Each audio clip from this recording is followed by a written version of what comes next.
जिस टीम भावना से काम किया है और ग्रास रूट लेवल पे किया है, सिर्फ फोटो ऑप करना, नेता मिलकर के हाथ हिलाएं और फिर तुम्हारे रास्ते में मेरे रास्ते, ऐसा नहीं।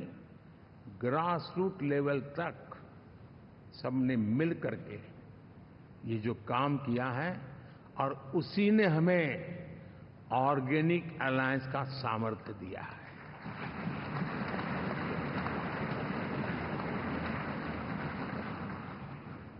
एक दूसरे का सहयोग किया है।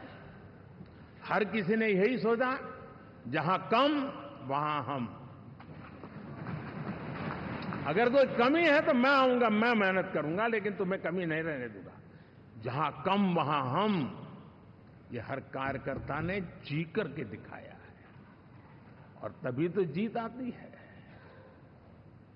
साथियों, कभी कभी मैं कह सकता हूं कि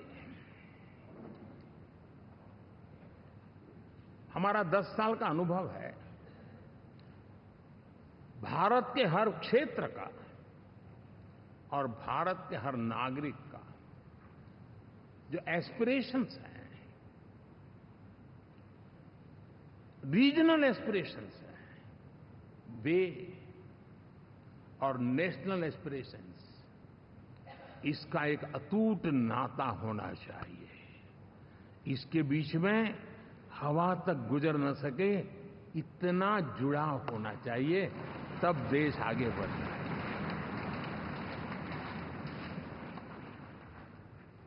साथियों,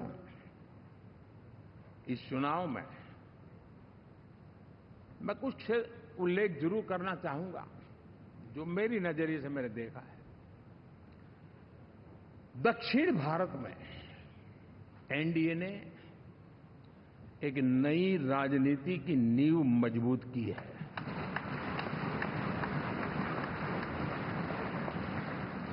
अब देखिए, कर्नाटक एंड तेलंगाना, अभी अभी तो इनकी सरकारें बनी थी, लेकिन पल भर में ही लोगों का विश्वास टूट गया, भ्रम से लोग बाहर आ गए और एनडीए को गले लगा दिया। कर्नाटक और तेलंगाना में दोनों जगह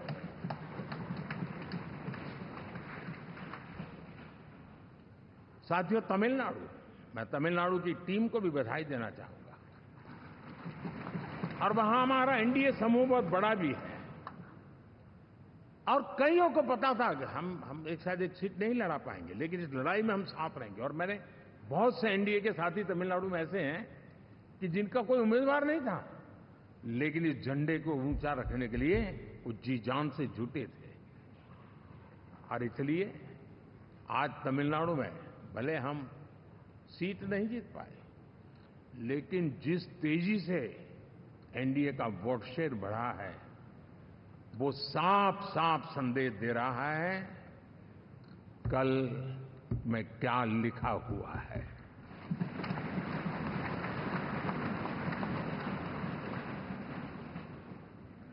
साथियों, पुडुचेरी हो, केरला, हमारे सैकड़ों कार्यकर्ताओं के बलिदान हुए हैं। यूडीएफ हो या एलडीएफ हो, शायद हिंदुस्तान के राजनीतिक जीवन में इतना जुल्म एक विचारधारा को लेकर के जीने वाले लोगों पर हुआ होगा तो सिर्फ मैं कह सकता हूं केरल में हुआ है। जम्मू कश्मीर से भी ज्यादा हुआ है। उसके बावजूद भी सामने कहीं विजय नजर नहीं आता था। उन्होंने परिश्रम की पराकाष्ठा में कभी पीछे नहीं रहे, पीढ़ियां खपा दी। और आज पहली बार संसद में केरल से हमारा प्रतिनिधि बन के आया।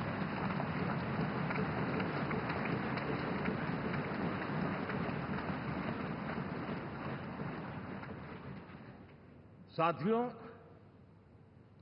अरुणाचल में हमने लगातार, हमारी सरकार बनती रही है और भारी समर्थन से बनती है।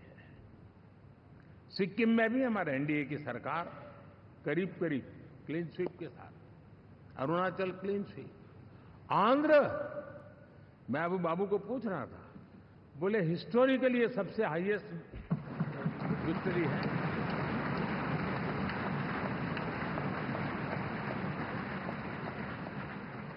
और ये जो यहां दिखता है ना पवन, ये पवन नहीं, ये आंधी है।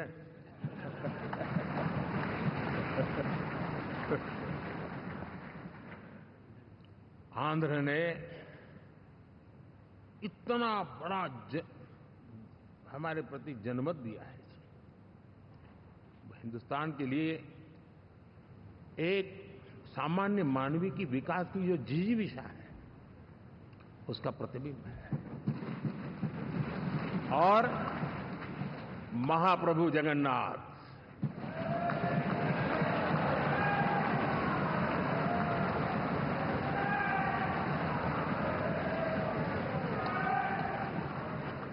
और मैंने अनुभव किया हमेशा।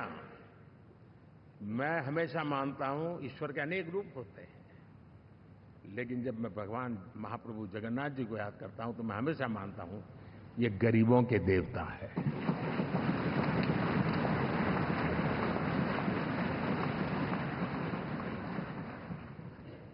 और वहां जो क्रांति रूप परिणाम आया है, मैं इसे एक रिवॉल्यूशन देख रहा हूं।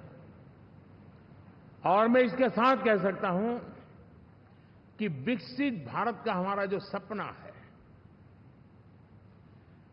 आने वाले 25 वर्ष, पहले मैंने 10 साल कहा था, या मैं 25 साल कह रहा हूं, आने वाले 25 साल महाप्रभु जगन्नाथ जी की कृपा से उड़ीसा देश की विकास यात्रा के ग्रोथ इंजन पैकी एक होगा।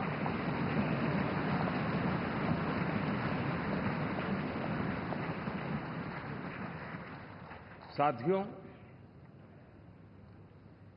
हम लोग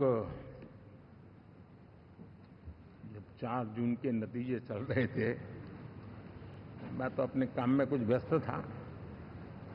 बाद में फोन आना शुरू हो गए, तो मैंने किसी को पूछा, यार ये तो ठीक है आंकड़े वांकड़े, तो मुझे ये बताओ कि ईवीएम जिंदा है कि मर गया?